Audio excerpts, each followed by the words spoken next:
brothers and sisters, one of the most vital aspects that the Ummah of Prophet Muhammad sallallahu alaihi wasallam is missing nowadays is putting the Quran and acting on the Quran on the right priority. Brothers and sisters, many of us, you will see them during the month of Ramadan competing and struggling and putting a lot of time into reading the Quran. But very few brothers and sisters, very few, are acting and contemplating on the Quran. And yet, this is considered to be a priority. Yani, if we were asked which one is more important, acting and contemplating on the Quran or reading the Quran 10 times or reading the Quran 20 times during the month of Ramadan, and there is no equality and there is no question that contemplating on the Quran and reading and acting on the Quran is much more important than just reading the Quran. Brothers and sisters, this is one of the most vital aspects that the Prophet Muhammad tried to show us, and Allah subhanahu wa ta'ala have mentioned many times in the Quran to show us. This is the reason why Allah subhanahu wa ta'ala have revealed all of this to us.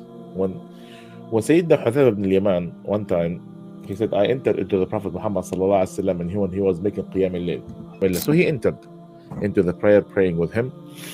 And Prophet Muhammad started al-Baqarah, finished al-Baqarah, started al-Imran, finished al-Imran, started the Nisa, and while he was reading the Nisa, and he noticed that Prophet Muhammad sallallahu alaihi wasallam, every time he talks about ayah of mercy, he would ask Allah subhanahu wa ta'ala for mercy.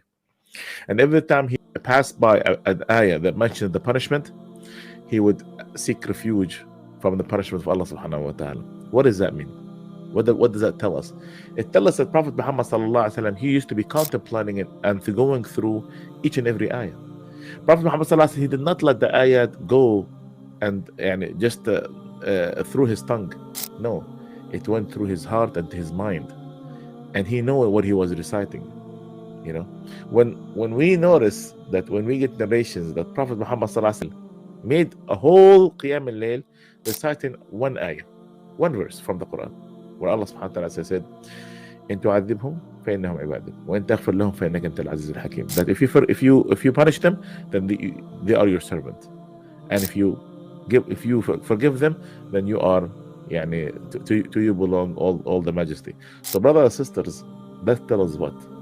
That tells us the fact that the Quran is sent for us. Yes, there is two levels. One level is understanding. The first of all is understanding the word, and even a higher meaning and higher goal is contemplating on the Quran. Yes, many people would not understand it possibly, but the thing is, subhanAllah, the Quran is available in many languages. But there is one area. Step number one is for you to understand, and step number two is for you to contemplate. Think about it. How is it applicable to me? How can I change my life? How can I move forward? What Allah subhanahu wa ta'ala is telling me.